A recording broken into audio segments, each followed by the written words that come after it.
Welcome to today's lesson. This is Blessed Elvis. So in today's video, we are going to discuss the geometric progression. So geometric progression is simply a series of different terms. Let's say we have 1, 3, 4, 9, 16, 20, and so on and so on. So as we can see, this series does not have a specific value which is passing through. What I mean is, from 1 to 3, it is 2 that we added. From 3 to 4, it's 1 that we added. From 4 to 9, it's 5 that we added. From 9 to 16, it's 7 that we added, and so on. So as we can see, these terms are not the same. So how can we now find a formula for the next term? How can we determine the next term here? And how can we find the sum of all these terms that we have? So all that is going to be discussed using just formulas. So let's look at that. So the first formula that I'm going to introduce is where we discuss the terms.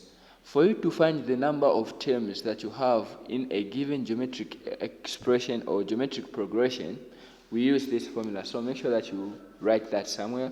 So this is where we have Tn is equal to A per R minus 1. So this is where we use the formula for us to find the value of the terms or the value of the term. And then the other one that we are going to use is where we find the sum of values. So for the sum of values, we use this formula Sn equals to A, that is R n minus 1, and then minus 1 down there, or rather we have power n and then minus 1 here, and then over R minus 1. So this method is used where you have the value of R being greater than 1. When the value of R is less than 1, we use this formula, that is Sn equals to A and then 1 minus R power n, and then over 1 minus R. So this method is used where the value of R is less than 1. So make sure that you write this formula somewhere. Apart from this one, the other method, or rather the other formula that we should be familiar with is the formula for the infinite values. So here, the value for the infinite values is where we have A, then 1 minus R. Now, what is the meaning of A and R? That's one thing that you should come to our mind. So we are going to look at the meanings of A, R, and N so that we understand whatever we are going to be doing next. So we have this formula here for finding the term, and these formulas here for finding the sum of values, and this formula here for finding the what? The sum to infinity. Okay, so make sure that you write these formulas somewhere. So now, in this case, let me now interpret the meanings of A, R, and N. So A means the first term. Okay, first term. And then R means the common ratio, the value that is passing between or among us the series given. So the common ratio. And then N means the value of terms or the number of terms. Okay, number of terms. So make sure that you understand whatever these values means. So A means the first term. So when you have been given a series, let's say 2, 6, 10, 12, let's say 15. When you have such kind of an expression, A, meaning the first term, in this case will be what? Will be 2. So the first term that you have here, the first number or the first value that you have, that's the value for A. Okay? And then R means the common ratio. Now, common ratio is found by dividing the second term divided by the first term, or you can find it by dividing the third term divided by the second term, or you can find it by dividing the fourth term divided by the third term, or you can find it by dividing the fifth term divided by the fourth term. So whatever terms you have, on top here it has to be 1 greater than the one down there, okay, for you to find the common ratio. So in this case, we are just going to be finding the common ratio using the second term divided by the first term. So you should know, in case you do not have the first term, the second term, you can easily find it using even other terms, provided that the numerator is bigger than the denominator. So the numerator is 2, and then the denominator here is 1. Okay? Like we had, you have the third term divided by the second term. Just like that. The fourth term divided by the third term. So the numerator should have the bigger value than the denominator by 1 of the in terms of differences, it just should be 1.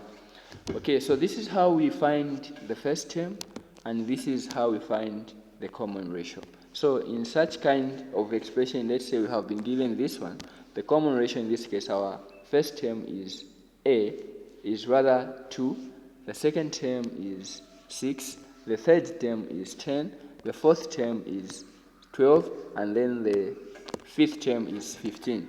So these individually are called the terms.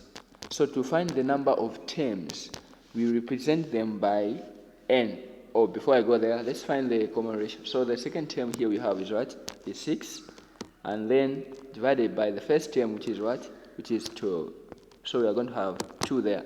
So 2 into 6, it's what? It's 3. So the common ratio in this case is 3. Whereas the first term is 2. Apart from that, the number of terms is always given. You will be asked to say, find the value of the sixth term. So where there is n, you are going to replace with what? With 6. Let's say they say, find the value of the seventh term. Where there is n, you are going to replace with 7. If they say, find the value of the ninth term, it means that where there is n, you are going to replace with what? With 9. So whatever value of the term you have been asked to find, whenever there is n in the expression, you are going to replace. Okay? So let's now look at some of the examples. Since now we are familiar with the terms, we are also familiar with the formulas. Let's now go ahead and try the examples. So let's say you have been given a series. Let's say we have 1, 6, 10, and 18. Let's say this keeps on going like that. So let's say we have been asked to find the fourth term.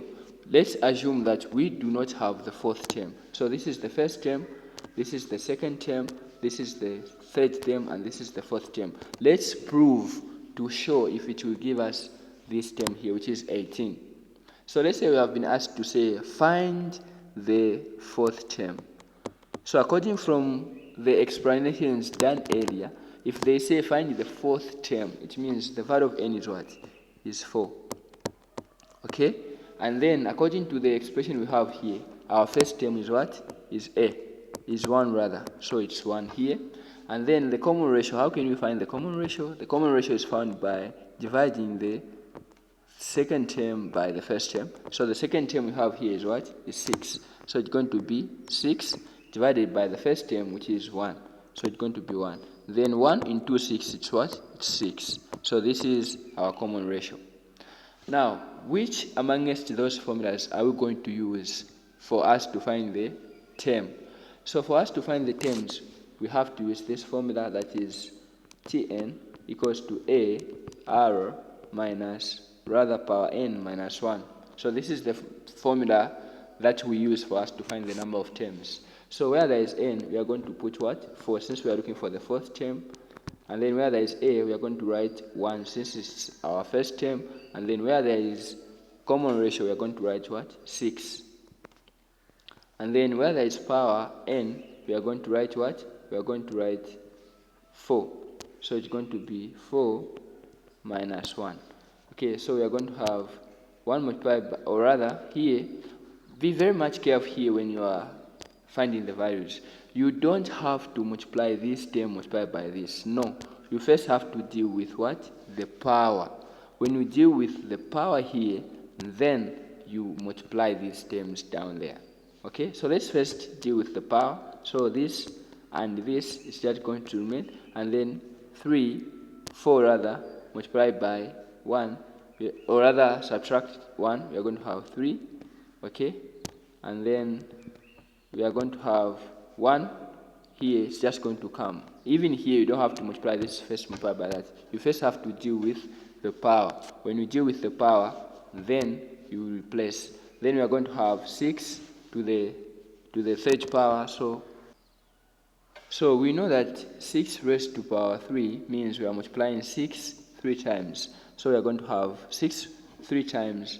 That is 6 multiplied by 6 multiplied by 6. So 6 multiplied by 6, it's 36. 36 multiplied by 6, it's 216. So here we're going to have 216. And then 216 multiplied by 1, it's what? 216. So this is the value. So here we had this. So this is actually a false number because I was just writing randomly. Okay? So actually the fourth term should be 216. As we can see, this is very much far from this. So this one is unpredictable. You can just find the number of terms using the formula. So we have shown that the fourth term should be 216 and not what? Not 18. Okay, so this is how we use the formula to find the number of what? Of terms. So now let's say in the next example, let's say we have 1, then we have 2, and then we have, let's say, a fraction 1 over 4, and then we have, let's say, 6, and then we have 8. Let's say this is just going on. Then we have been asked, let's say, to find the 10th value or the 10th term. How can we find the 10th term? So just by predicting, we cannot know. Even if we go from 1 to 2, we know it's 1 that's passing. Then from 2 to 1 over 4, whatever value is passing there is different. From this to this, value that's passing there is different. So you cannot predict to say this is the term that they are adding. They are adding different values. So for you to find the 10th term, it's going to be difficult unless we use a formula. So according to the formula that we have, our value of n is going to be what? 10, since we are looking for the 10th term. And then our first term is going to be what? 1. The first term we have here is 1. And then our common ratio in this case is going to be second term divided by the first term. So second term we have is 2 divided by the first term, which is 1. So it's going to be 1. Then 1 into 2 is what? It's 2. So this is our common ratio. Now let's replace these values into the formula where we have a r n minus 1. So in this case, where there is n, we are going to replace with 10, and then we are going to have our first term is 1, and then our value of r is what? Is 2, and then our value of n is what? Is 10 minus 1. So in this case, we are going to have 1 here, and then also 2 there, and then 10 minus 1 is what? It's 9. So we are going to have 2 to the 9th power is 512. So we have 1 here, and then here we have 512. So 512 multiplied by 1, we are going to have just 512. So this is the 10th term. So this is how we find this formula for us to find the number of terms. Whatever value of the term you have been given, you simply replace it where there is n, and then you find the first term and the common ratio, and then you replace. That's all about this. So let's go to the next method, that is the sum to infinity. So let's say you have been given 1. Okay, let me just use a different value. Let's say you have 3. Let's say here we have 9, and then here we have, let's say, 11. So how can we find the sum to infinity? So the sum to infinity formula is this one, where you have a over 1 minus r. So our first term is what? Is 3, And then our common ratio is where you divide the second term by the first term. So the second term we have is 9 divided by the first term, which is 3.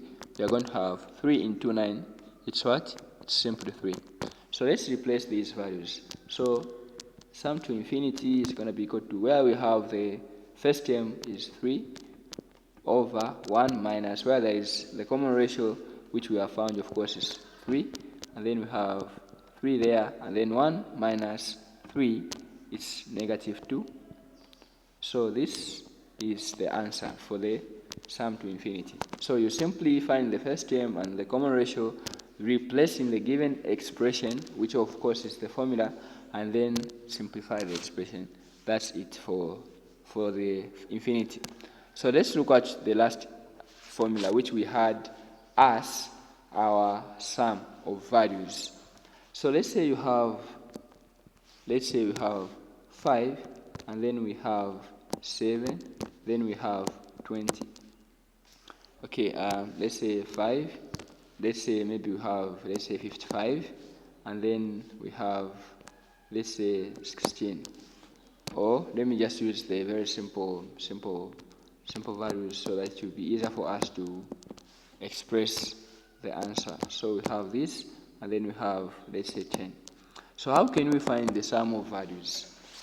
Let's say they say find the sum of the first 3 terms. The first 3 terms. So now when they say that, when they say find the value of the first whatever values you have been given, what it means is that where there is n, we are going to replace with whatever value you have been asked to find. So let's say you have been asked to find the sum of the first 3 terms. So where there is n, we are going to replace 3.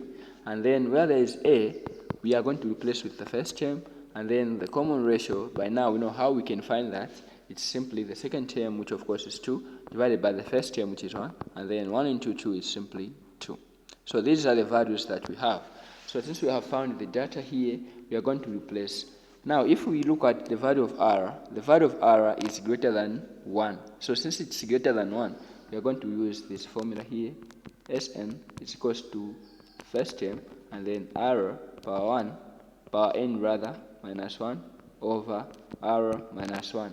If we had the value of the common ratio less than 1, we could have exchanged these values as explained in the first place of this video, or rather in the introduction. So where there is n, we are going to replace with 3, and then equals to the first term is what? Is 1. And then the common ratio is what? Is 2. So 2 raised to power 3 as our value of n minus 1.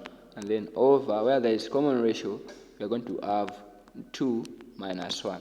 So this is the replaced values in the expression that you have been given. So in this case, then the sum of the first 3 terms is going to be equal to, so where there is 1, we are just going to ignore, because 1 is simply just going to change nothing. So 2 raised to power 3 is what?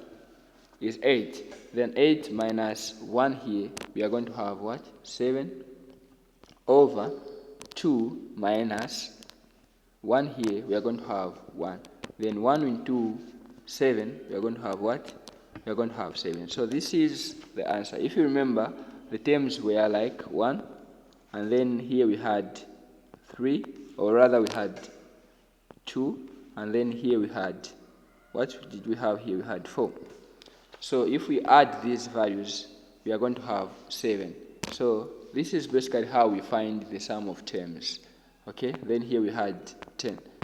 This is how we find the sum of terms. So this is very easy to add for you, but you can be asked, let's say, to find the sum of the first 20 terms. For that one, it's going to be difficult for you to just find the sum here unless you use the formula. So this is the best way we can do whenever we have been given the series and then asked to find the sum of terms.